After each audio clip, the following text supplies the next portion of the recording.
Welcome back to another episode of The Art of Unraveling. As always, you all know I love doing these interviews and they get so many listens that we just want to keep them rolling. Please let us know if there's any topics you want to hear from or listen about, or if you have anybody that you would like to hear on the podcast as well.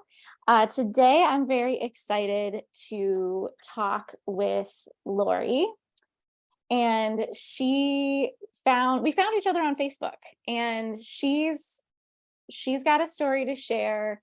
She's been through a lot. I think you found me from talking about somatic work and trauma responses and the nervous system work that if you all have been listening here, I can't shut up about, because it's like was such a missing piece of the puzzle, and I think so many people are really feeling that too. We do just want to share, before I turn it over to Lauri, to introduce herself, and you all are just going to love her. She's got such a wealth of information, and her story, she's just got a lot to share, and we're really excited to have her on The Art of Unraveling. We do just want to let you know that we will be touching on some sensitive subjects in this podcast. So if it's a bit of a trigger warning we're going to give right now, that we are going to touch on some topics like suicide. And if this is too much for you to listen to right now, just put this one in a saved file and come back to it at another time, because you definitely want to hear what Lauri has to say. So I'm going to turn it over to you. Thanks, Erin. So yeah, I found you from following all of your stuff and reading all of your stuff, which was so helpful to me at a time.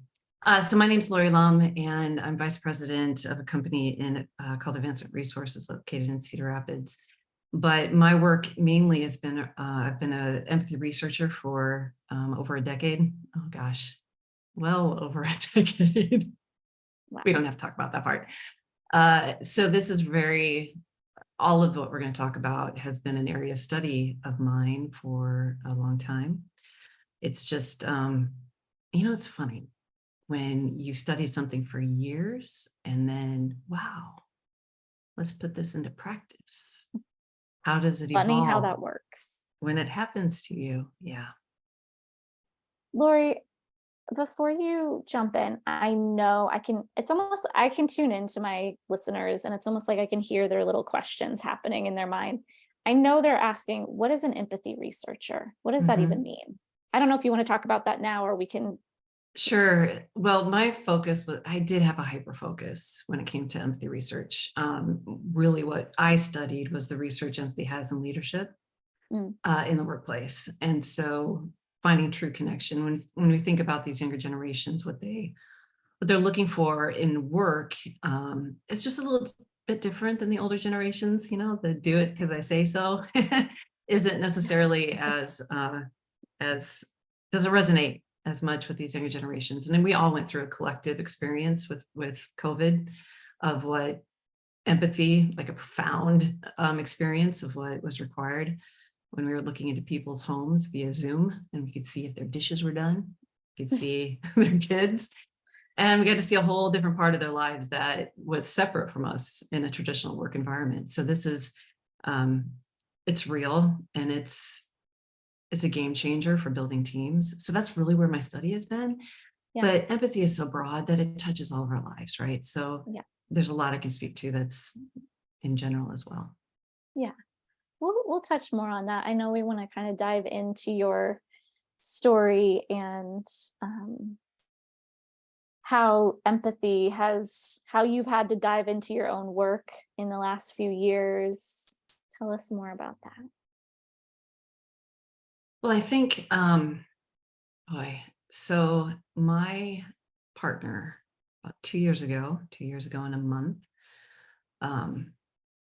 took his life. The year leading up to that was very troublesome. What I found out after his death is that he had struggled with mental illness for years, just never divulged that information to me. And we were together for 7 years and I didn't know. So that required a whole lot of self-reflection when you think about the nature of my work, because obviously, shame and empathy go very closely together, vulnerability, all of those words. And so I struggled with not understanding why I didn't know for so many years. Mhm. But I will tell you that it was a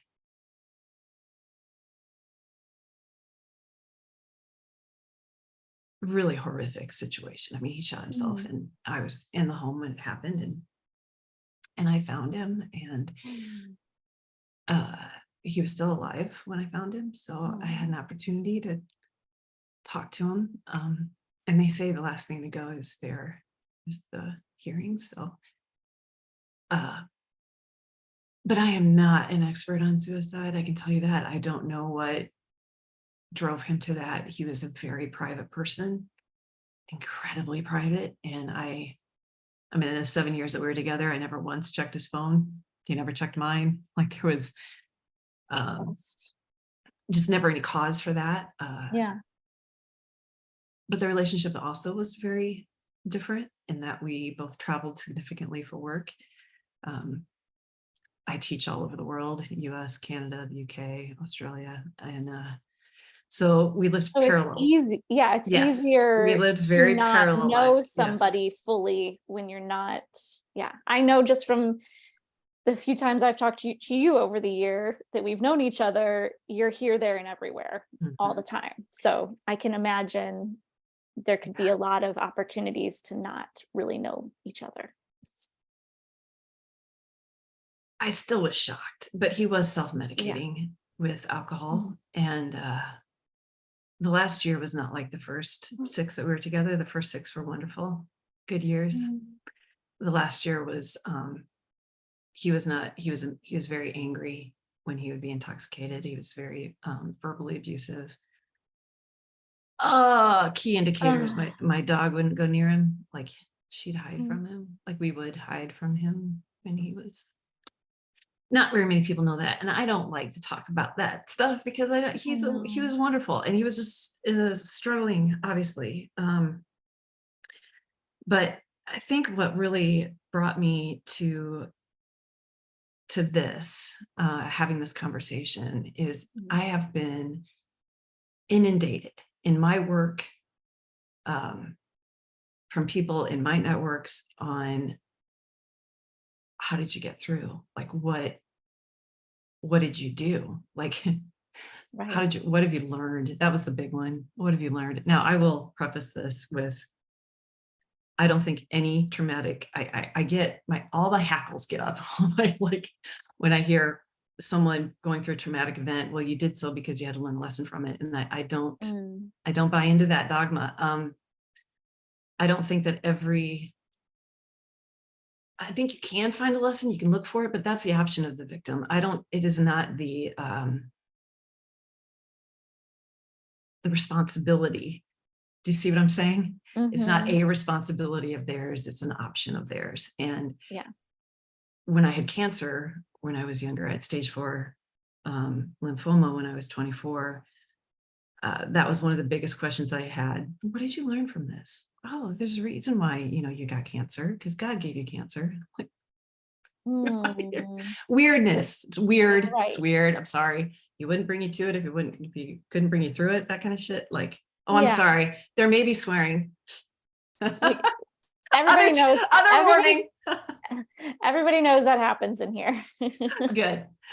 Um, I will talk about that. I will talk about there's a whole, I mean, it's been a journey, and that journey is not over. And I think anybody who's experiences trauma. The other thing I will tell you is that people will ask me, well, I've never been through anything like what you've been through, Lauri. Like, I can't even imagine it. Well, hurt is relative. I mean, the greatest amount of hurt that you've ever felt is still the greatest amount of hurt you've ever felt. There's no That's a comparison. good point. That No, is you a can't really good compare. that's a really good point to bring up. Just really quickly to share on that it's a really easy way to bypass your own trauma when you're like, everybody else's is so much worse. Like mine, I didn't have it as bad as Lauri did. So I just want to share that, because it's really important to put a pin in that and just say, like you said, it's relative and it happened to you, and we still need to look at that and honor Mhm. that and not bypass it as other people have had it way worse than me. I just want to pop in It's on that. true. And Yeah. It's not to so say let's wallow in our suffering all the time, but it's just to be aware that like your trauma is your trauma and it your is. feelings are your feelings. And That's it's absolutely valid, no matter what it is. It's yes. 100% valid. Yes. So when we think about the journey, I wish I could just, I mean, there could be a list of how-tos, right? But there isn't. Uh, it's all gonna, and it ebbs and flows. And I think that obviously grief is not linear, or recovering from grief is not linear.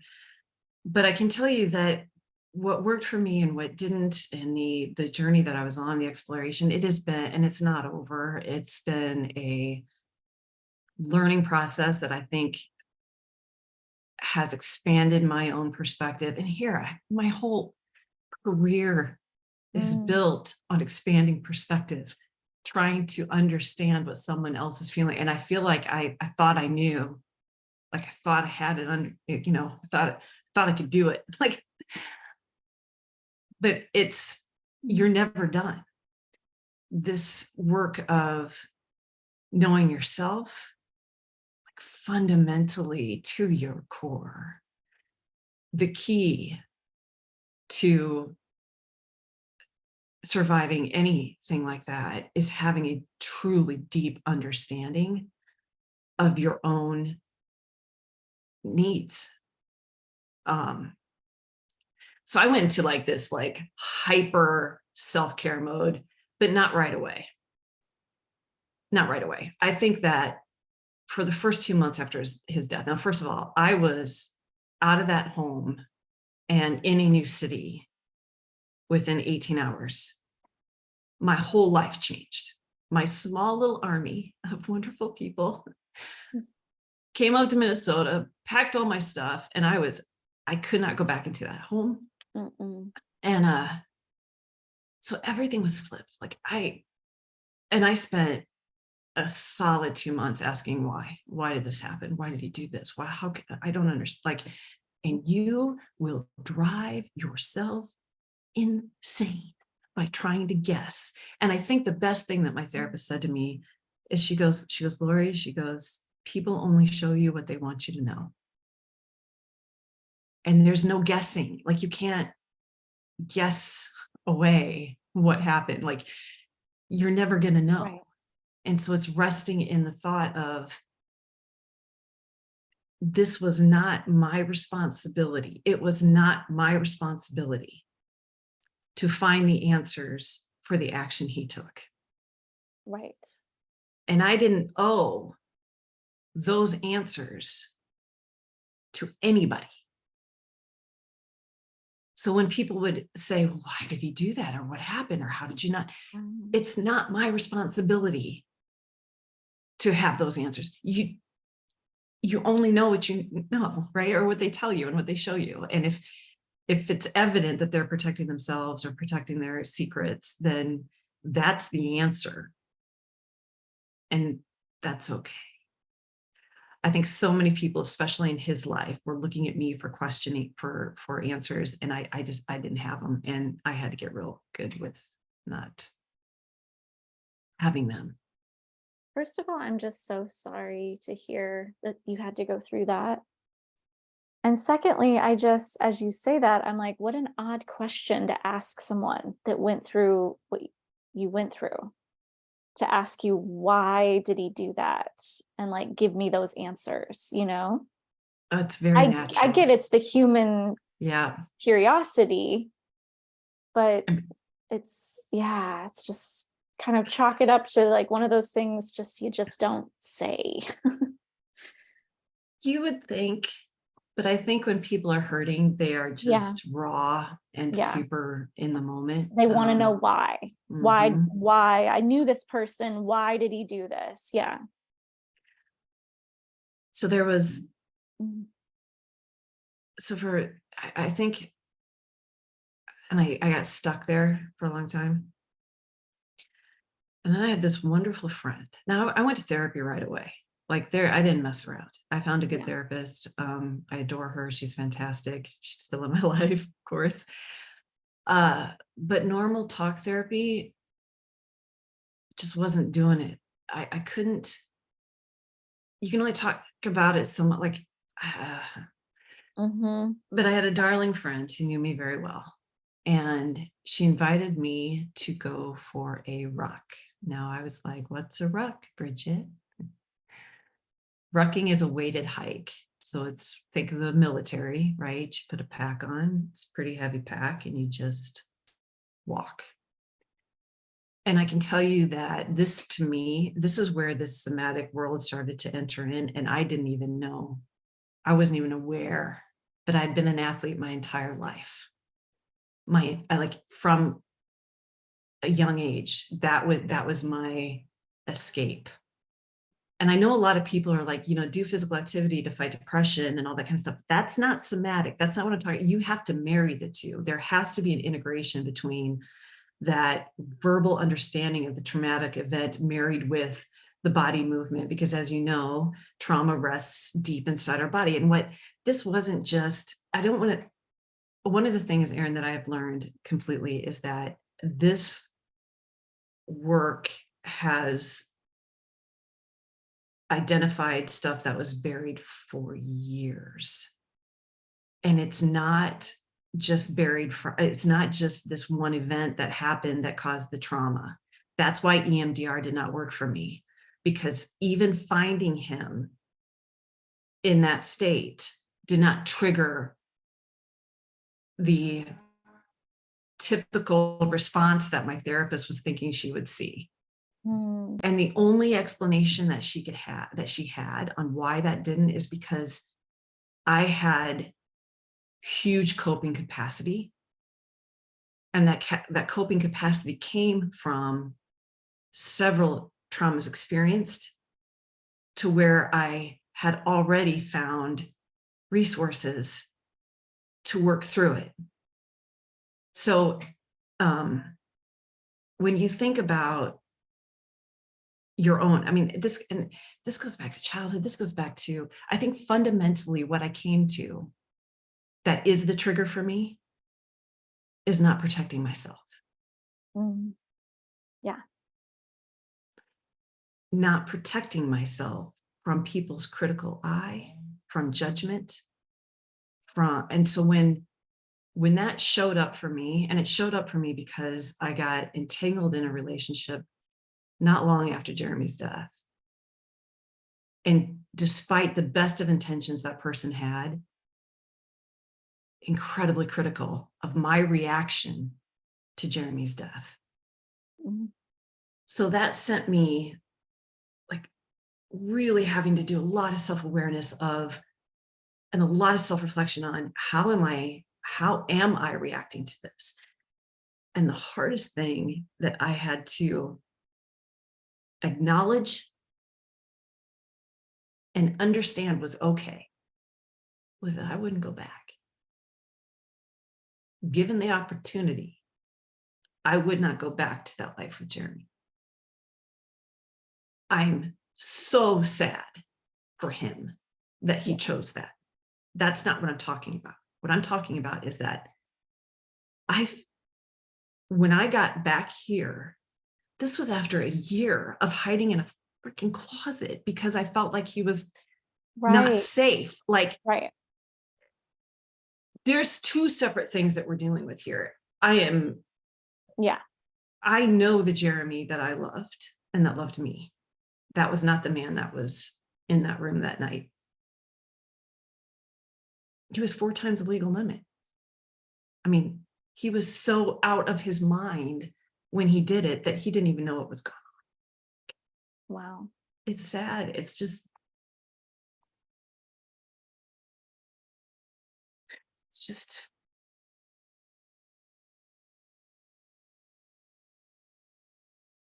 but I felt like I was trying to get to a safe place.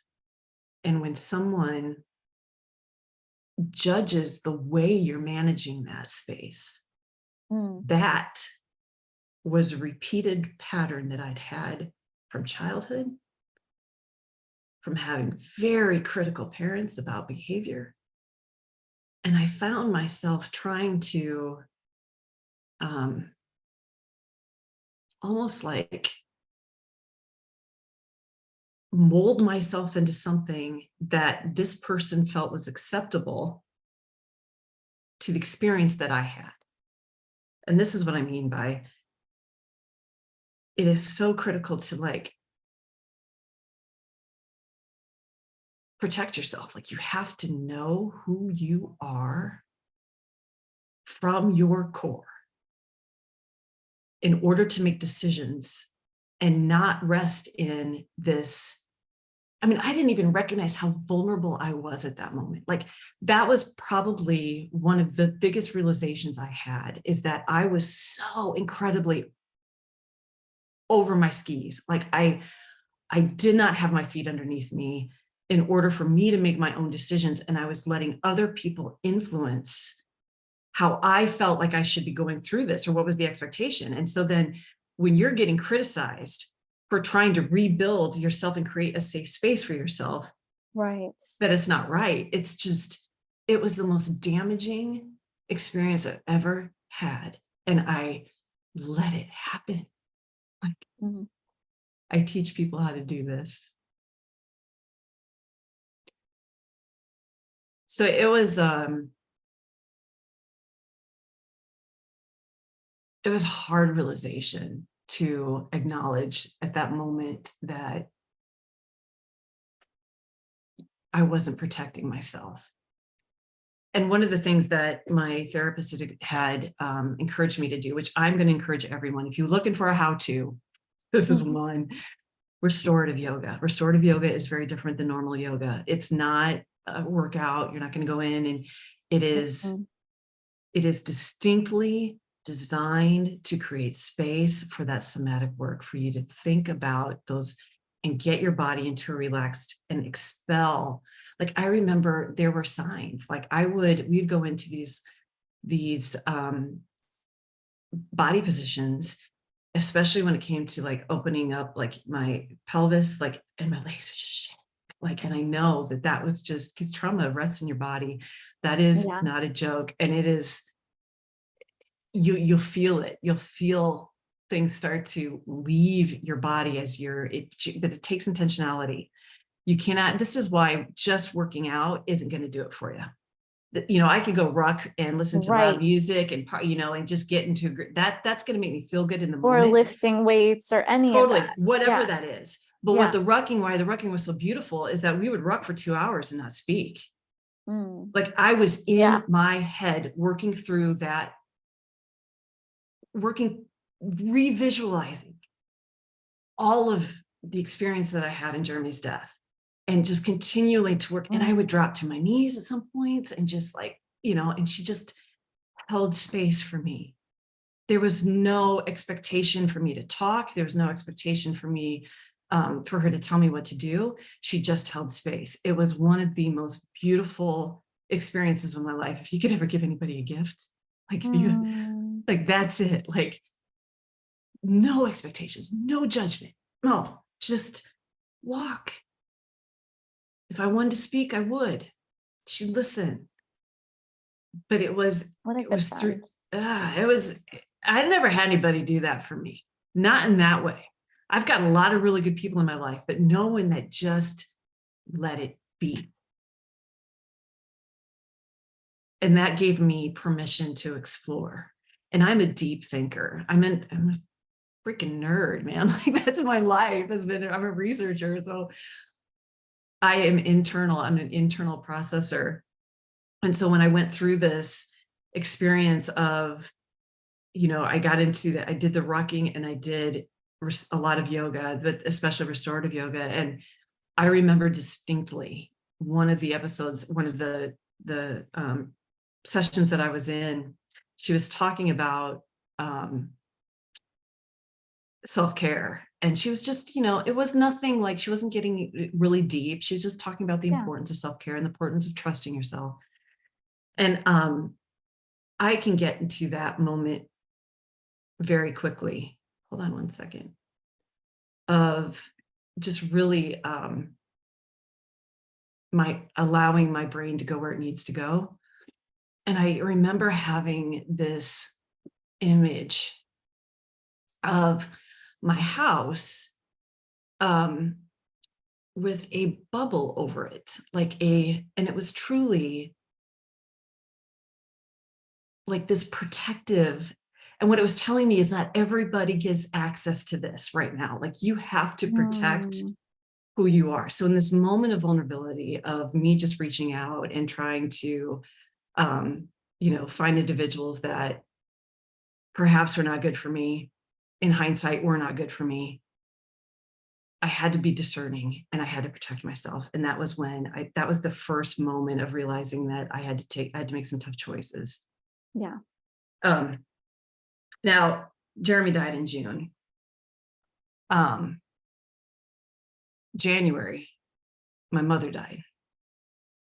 And my mother, the following January, my mother's death was arguably more horrific than even Jeremy's. It was the worst death I've ever seen in my life.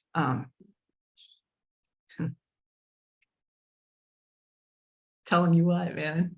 Mm, I told you this was going to happen. So essentially, she thought she had COVID. And so she sequestered herself in her room for 3 weeks and just cut it short. Didn't see my dad. Dad wouldn't let dad in. I said, Dad, you need to go in the room. And he's like, no, your mother, she's going to scream at me. She's going to be so angry. My mother had anger issues. And I'm like, Dad, I don't care. Like, she's not eating. You got to go. And he's like, no, I need you to come home. And I'm like, you got to be kidding me. Like, but I was the boy of the family. right. And so I took one look at my mom. I busted through the door. I called 911. She died 2 days later. She was so toxic. She had pulled her teeth out. Her mouth was black. She basically was completely septic. And Oh my gosh, Lauri. she died alone in a room over a 3-week period of time. And she fought me. So I'm trying to get the paramedics to like sedate her, and she's fighting me. And she's like, I just need a fighting chance. And I'm looking at her and I'm, babe, that's gone, dude. Like, we're done here. Like, I knew, like, but at Wow.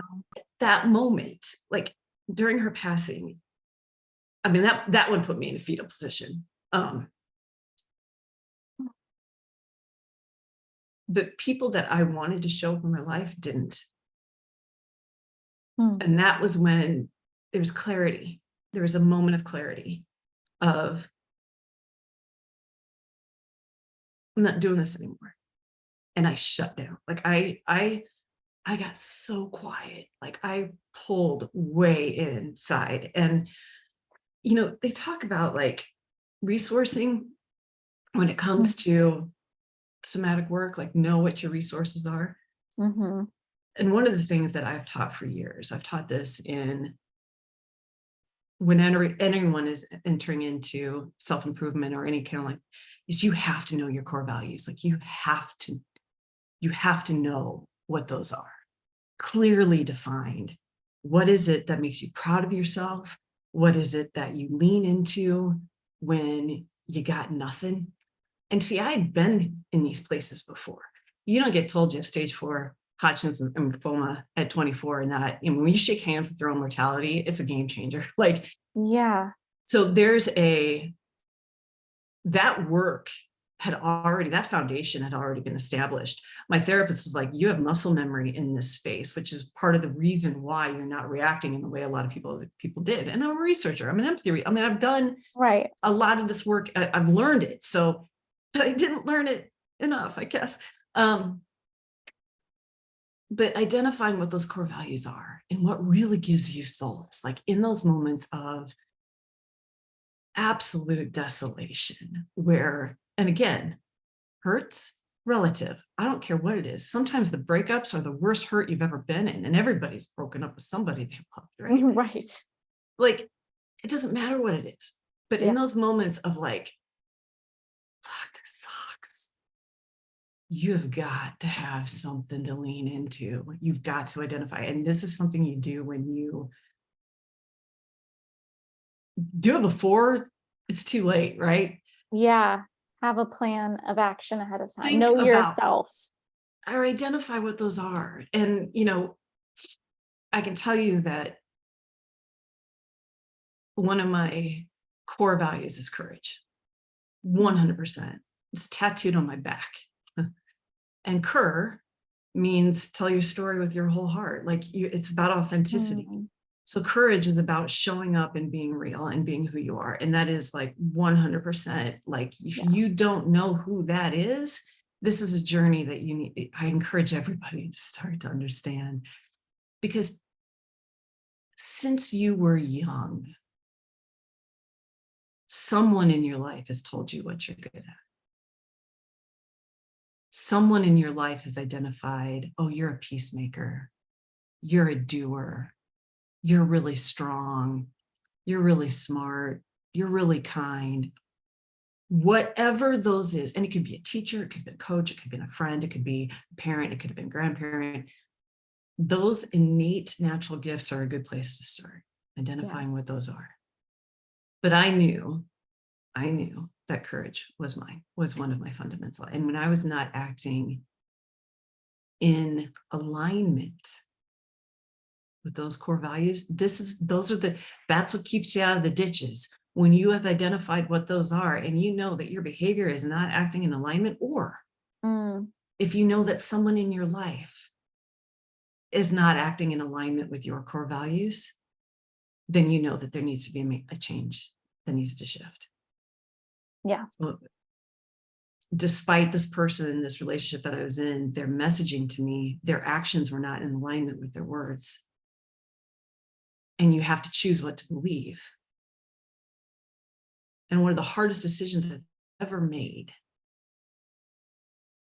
was ending a relationship I didn't want to end, solely for the purpose of protecting myself. Yeah. Because that's what I should have done with Jeremy before any of this happened. See? Because I don't know. That's the big question, right? Like, what if I would have gotten myself out of that? Right. Would he have done it?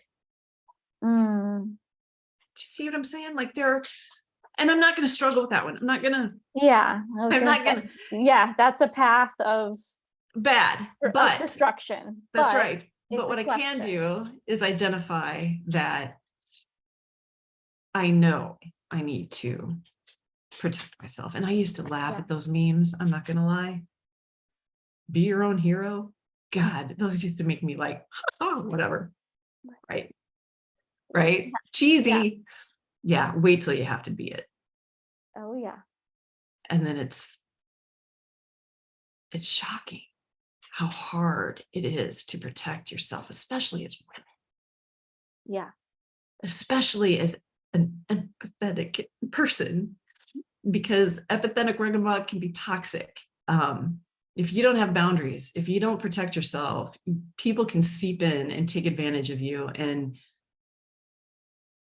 that erodes your own self-worth. Yes. Yes. Well said. Yes. Because it's not like, so my brain goes to, as you say that, like, we have to walk around in fear then, and it's like, no, but it's having that awareness that we have the ability to be taken advantage of very easily. So like you said, have that bubble, have that shield, but also you can still walk with an open heart. You can walk around with an open heart. Here's how I think about that. I needed the bubble because I was not protecting myself. Right. I needed to discern. Sorry, I have a dog that wants to be part of this. Until I was ready to be able to give people appropriate access. But it became very clear to me that I wasn't clear on what my boundaries were. Do you see what I mean? Yeah. And I was allowing people's judgment of me to infiltrate how I even thought about how I was dealing with this. People who had never experienced it in their lives, anything like it. I see what you're saying. Yeah. So it's more about understanding when you're in a time of vulnerability, of extreme vulnerability, you might not even be aware of what you're allowing into your life because you're searching for something, for help, Yes. for Yep. comfort, right? It could be alcohol, it could be sex, it could be like, Yeah. do you see what I'm saying? It's not just people. Right. And then from a nervous system perspective, you could be in a state of dorsal vagal shutdown.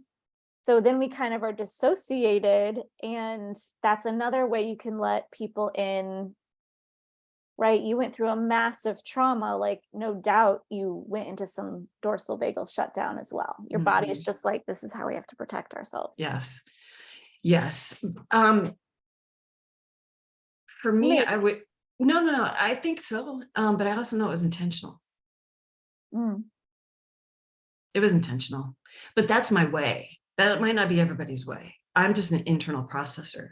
I wrote a, I don't know, little thing on Facebook the other day, few months ago. Someone had asked me, where's your heart, Lauri? One of my friends. And because I'm just maybe thinking about dating again. And boy, that's a whole nother freaking podcast. But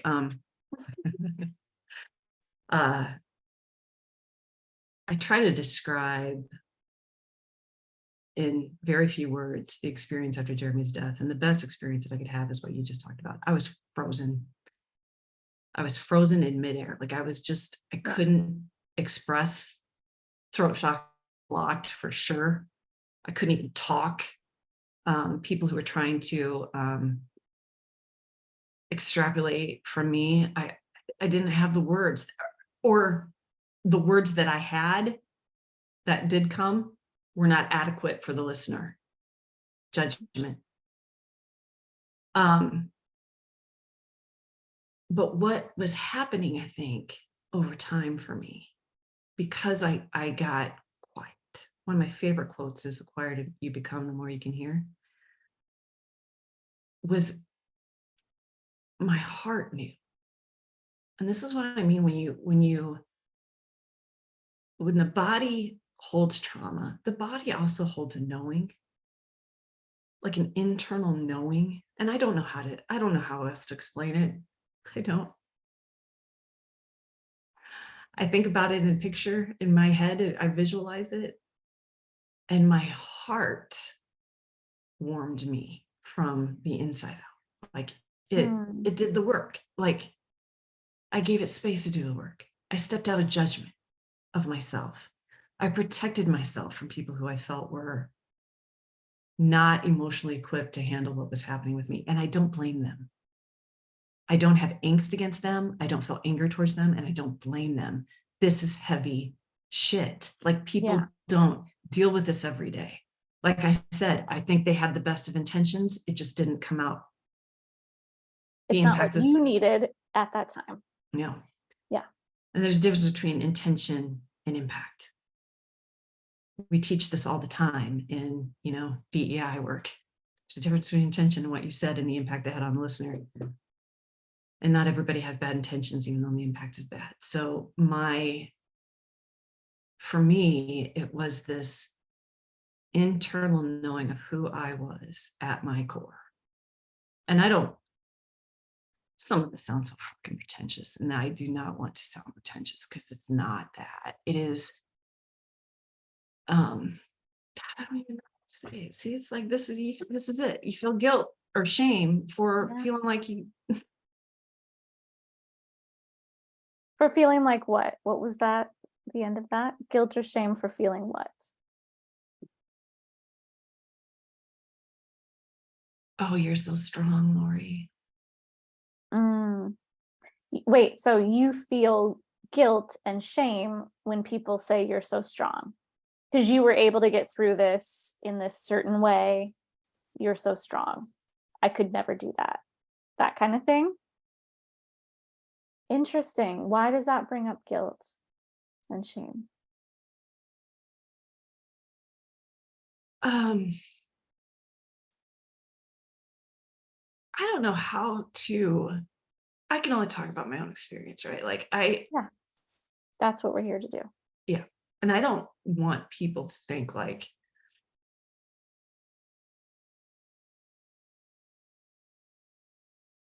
oh, she thinks she has all the answers, or she, like, it's not, it's just when you are experience something that takes you to the end of your rope, you don't have very many options at that point. And you sure as shit better know who you are. So maybe that's some tough love, but I'm not going to apologize. See, this was the critique. Mm-mm. This was the critique. This was my big critique. You think you're so strong. I'm not going to I apologize. see. That was from that person you were dating. You think you're so strong. You're so strong, Lauri. You're so smart, Lauri. Like, Mm, I'm doing the work is what I'm doing. And I'm not afraid. So when you think about like building a pathway to healing, it is, if there is one time in your life to be selfish, it's around these kind of situations where it's got to be yes. about you. You've got to figure out what it is that is your hyper self-care. And I'm not talking a massage. I'm talking like, Mm-mm. what are you doing that you are fundamentally taking care of who you are? And that is first by understanding who you are, understanding and stepping outside yourself and analyzing, how is my behavior lining up with the things that I value most? Those are your stepping stones. What are my gifts? What do I know that I'm good at? What can I lean into? What are my resources, right? My resources, one, I knew what my core values were. Two, I had been an athlete my whole life. So I had this avenue of physicality that resonated with me. For Yeah. some people, it's going to be music and reading or dance or but it's got to be some kind of, you got to integrate the body with the mind in order to push out that trauma that is so deeply embedded. Look up restorative yoga. I cannot encourage that more because I think it's not, doesn't take a lot of physicality, as you know. Right. Um, you Like don't have, none. Yeah. yes, it's not about that, but it is Mm-mm. that movement enough to help you push some of that work out. Yeah. Keep talking. I'm just going to turn on a light. No, that's fine. No, I think Yeah, I mean, there's so many different things that one can do, but I just want to touch on too, like, when Lauri's saying like learn about who you are, I would go on a limb and say I think most people don't know who they are. they don't. They Because most haven't. of us grew up in houses where our parents were emotionally, they didn't have themselves figured out. There was trauma, there was maybe alcoholism in my case, or workaholics, or whatever you want to call it. Like everybody had something, and that's going to lead you to not know thyself. And so the process of learning who you are, as I think we can probably both attest to, takes some time. It does. And it's an iterative process. So It's not like you like figure out your core values and all of a sudden you've got it figured out. totally. Like And I'll tell there's you, like, yeah, so I had mentioned this with one of your and I conversations earlier, in that there's a yeah. difference between honest and truth, right? Your truth Mm, can shift. yes. And it will, like, you'll have these moments where it just like Mhm. comes over you, and a new truth that you maybe weren't aware of before. I Yeah. had that happen to me recently. What was true for you a year ago might not be true for you today, like that. So it ebb and flows, and it's okay. It's not static. And I Right. Or your think external environment. In my case, it was a little way less than that situation recently that I had, forces you to like go, actually, no, this is not what I stand for anymore. I stand for this. Mhm. And that I'm now done with that, right? It's Mhm. like I feel like your external environment will inform you of those truths. Absolutely. Yeah, And it's something to celebrate. it It's really not is. something it is, and not to feel guilty about where you were before, because where you were before allowed you to have the perspective to where you are now. I think Yeah. all of this just builds. And when I think about kind of the biggest takeaways is that, you know, this we think we know. And I think one of the biggest mistakes that we can make is being certain about anything, really, Mm, right? yeah. Because things can change. And so really the ability to be that meta highest level of adult development, that self transforming mind, that you have the capacity to explore even the things you thought you knew for certain. Um, that was one of the biggest lessons. I thought I had it. I thought I knew how to do this. And then I found myself in a place where I wasn't protecting myself at all. Mm, yeah. And that,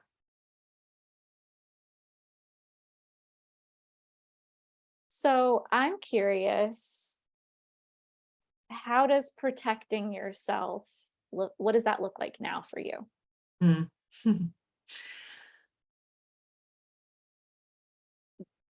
Knowing what you're being more defined by what's acceptable and what's not when it comes to how people treat you. So like, you know, I I always thought as an empathy researcher that the best gift I could give someone is to accept someone as they are, right Mm, where they're standing. And I do still believe that. I think it's absolutely beautiful to be able to accept, but that doesn't mean that they have access.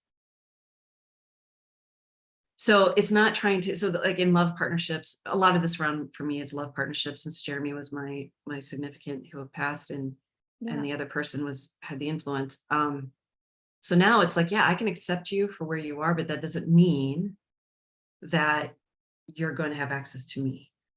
And that's not because I'm expecting you to change, like, or I'm here in the game to change you.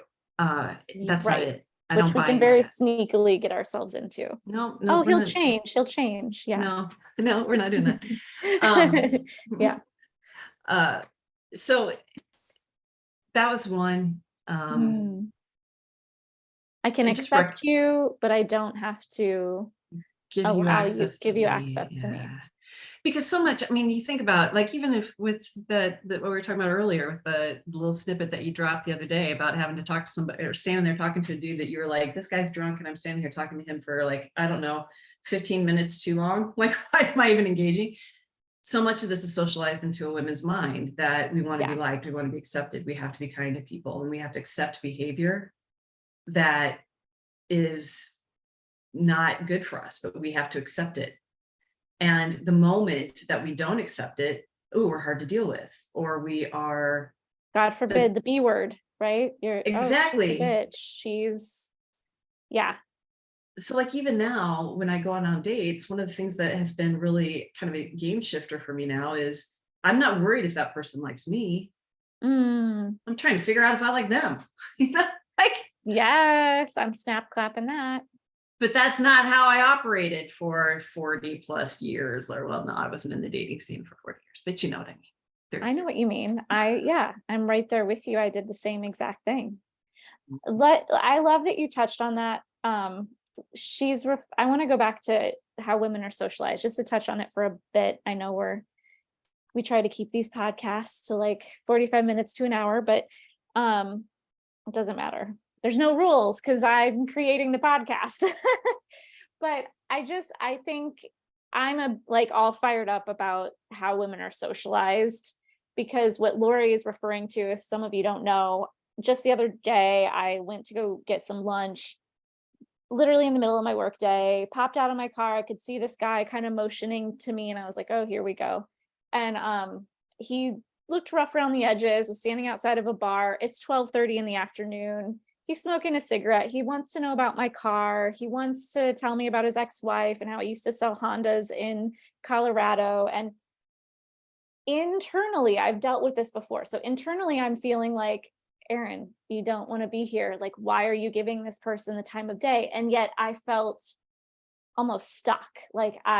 Because at the same time, the narrative was, well, that's rude, Aaron. That's rude to just be like, I gotta go. But do you think guys have this same? No, they do not. Exactly. So Men have, yeah. I just read this article about Mm, men behave how they want to behave, and then women have to adjust and accept or not accept it. And it's and then we're the ones that judge for how it is. What was another big, so you think about the behavior, the empathy can be toxic. Empathy, being over empathetic, and that's, people will over-empathetic. think, right, being overly kind, right? Like, I want to be kind and want and treat people with love, but at the same time, that doesn't mean that I have to accept someone who is infringing upon my personal space, or not being, in the moment that you held that man accountable for his actions, if he was infringing upon your space, can you imagine what his reaction would have been? Right. Well, so sorry, I don't mean to take this podcast a different direction, but somebody wrote to me and she brought up a really good point. She goes, I have dealt with this myself. And she wonders if part of it is because subconsciously, somewhere in there, it's like, I have to stay safe. I have to be kind because this is a male and he could overpower me, even though it's the middle of the day and there's people around. But that's deep within our DNA and our subconscious. And I was like, wow, that's an interesting point that I hadn't even thought of. It's not outside this podcast. It's on point with this podcast. Okay, it's good. about protecting ourselves. Protecting ourselves. Okay. I perfect. did not, You're right. I did not leave Jeremy in that moment in that year of, in that year, Lauri, of yes, hiding in your bedroom with your dog. it's about, part of that was based in fear of holding him accountable to his behavior. Yeah. Yeah.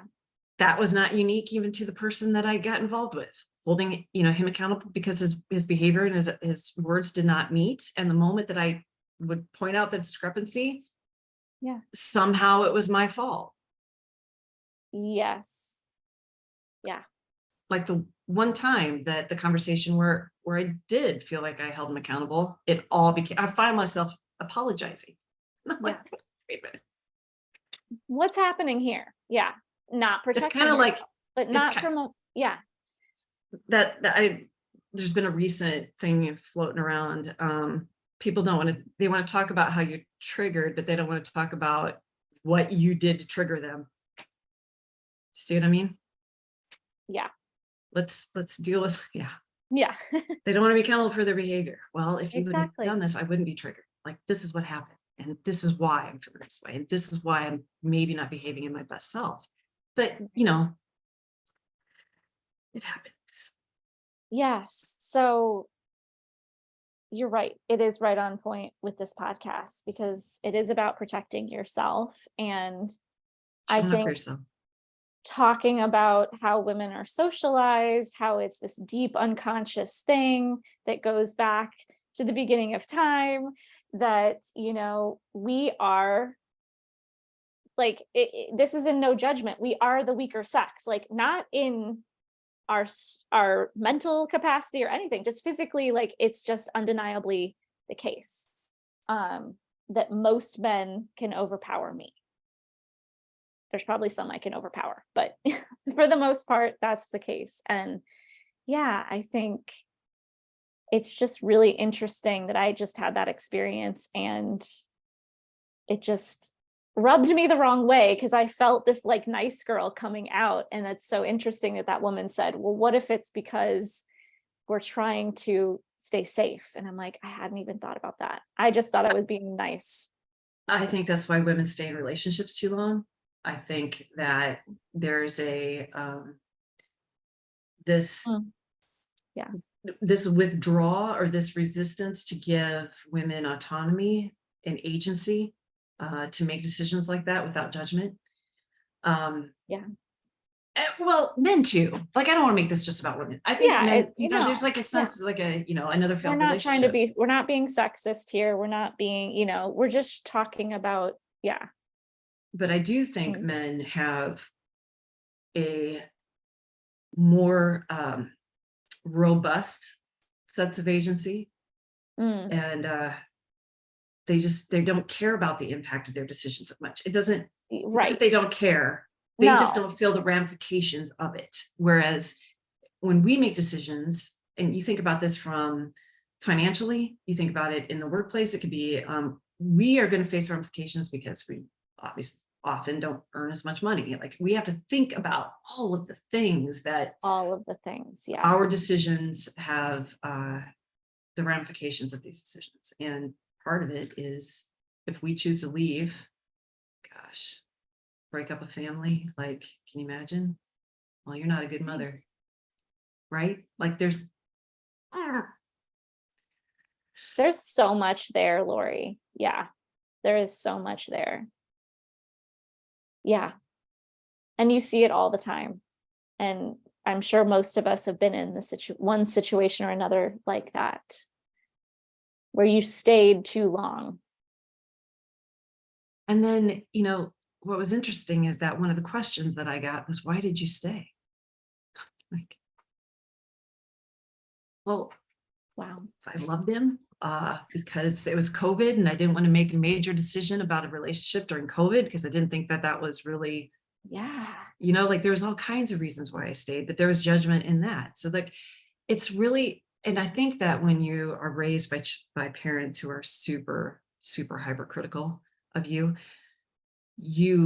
it forces you to make decisions based on pleasing others rather than what's best for self. And that's the trap I found myself in. And this happens so fast. Like, if you at all have that pleasing personality profile, it happens faster than you think. And all of a sudden you're receiving behavior, and it's damaging. It's Yeah. damaging to your internal self-worth because you're allowing yourself to be treated in this way without protecting. And this is why I'm going to go back to, you have got to know who you are. Like, Yes. fundamentally know who you are, because your heart will do the work. Like this, it will. Yeah. Hmm. Lauri.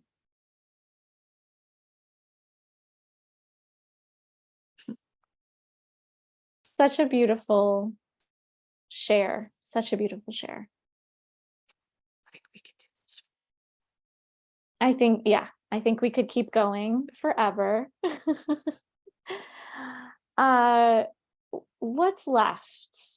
I feel like we've touched on so many things, I don't even normally I ask people, what would you tell somebody who's in the middle of something hard, but you've already shared that enough, Uh maybe we went off on that tangent about protection. I let's just bring it back to that. Let's bring it back to that and end on that. Because what I mean by the tangent is, like, I don't know if we fully landed like what you're doing to protect yourself. You said accept you, but like don't allow, people That to doesn't mean that they have access, right? So thank this you. is about Access. being just a little bit about discerning Yeah. when it comes to who in your most precious moments. You have to think about trauma and these experiences as precious, not as in precious as an important, I mean, as in something you need to protect. So aligning yourself with people that you trust fully, that are going to hold space for you. And then you're the one that knows more than anybody. A Right. therapist doesn't tell you, they never dictate to you how to feel. They extrapolate that from you. So when you're getting these messages from people that are telling you, you need to do this, or you need to do that, or you need to do this, breathe. pause. Take time. The quieter you become, the more you can hear. Yeah. And rest in that space. Think of it as you are nurturing yourself and loving yourself in a way that nobody else can do. Yeah. That's what I mean by protecting yourself. And that what comes from that can be some hard decisions. Like, know that when Yeah. you become clear, those moments of clarity when, like, I know what my core values are. Yep, we're not in alignment.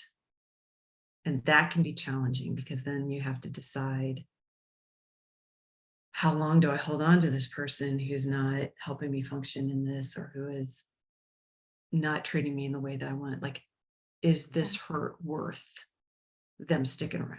Or do I need to choose to protect myself? That's where Those that are some, courage comes in. yeah, dude, like The ugh. courage to make those tough decisions or have those tough conversations. It usually starts with a tough conversation. What I was hearing while you were saying that, just last thing I'll share is when you're in the middle of a massive trauma, like what you're talking about,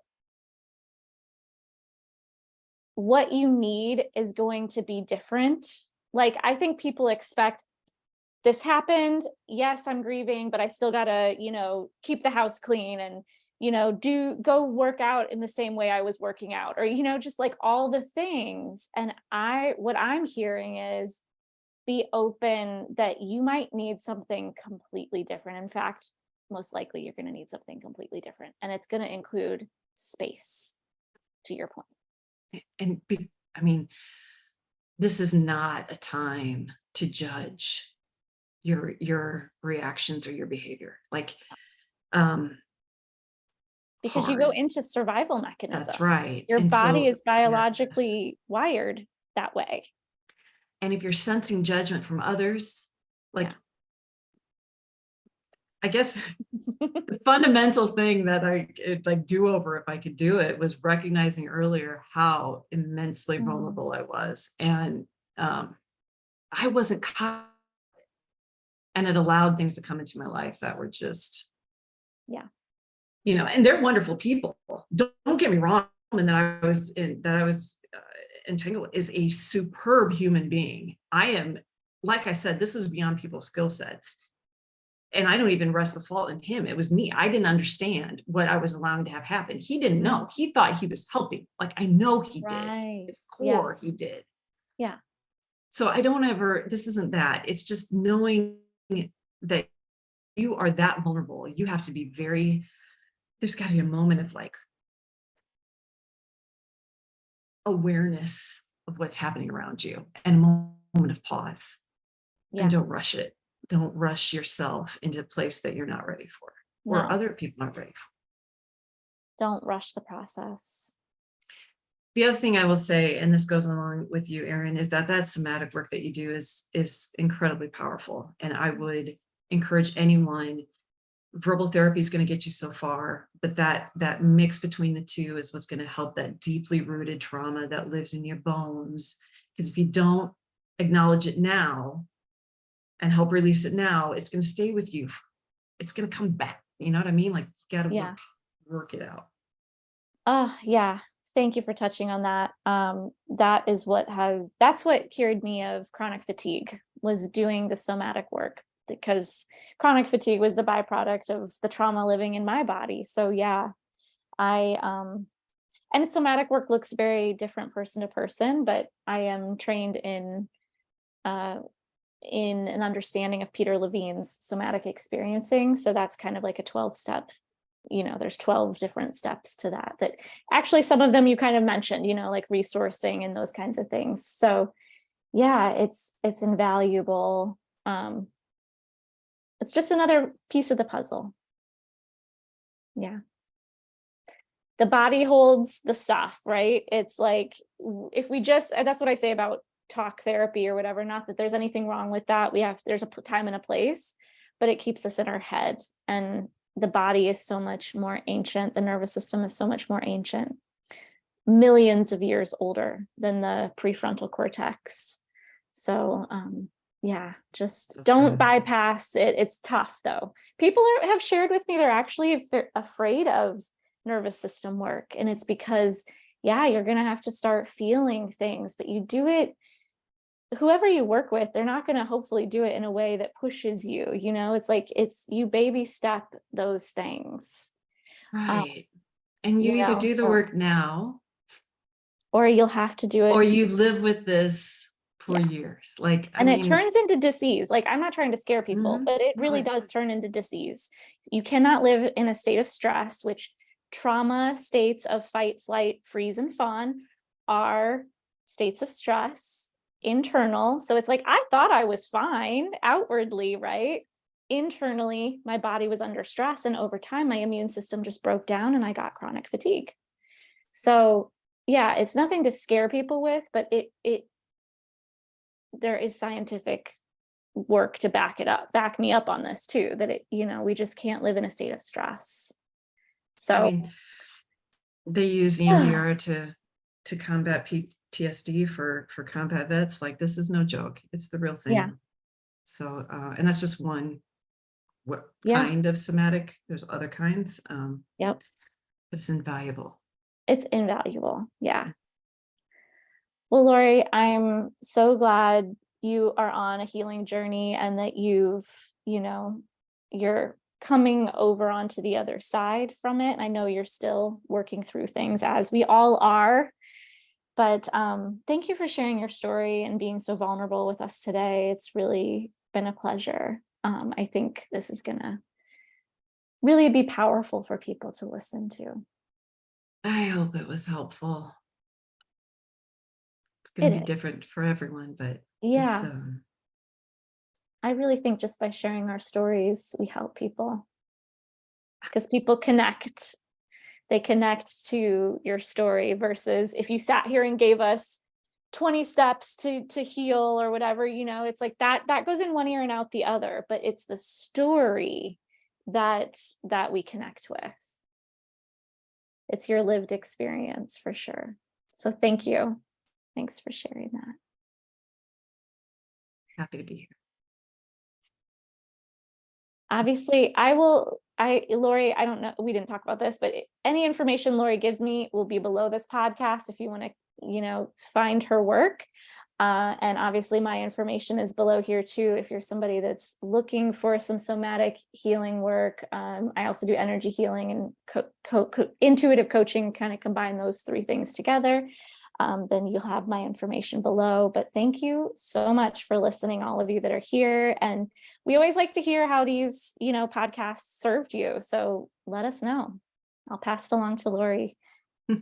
Because it's not easy to share your story like this and to be so vulnerable. So, people really do like to hear how it impacted you if you feel so inclined to share. Thank you so much for being here and Thank you. Appreciate you. appreciate you so much.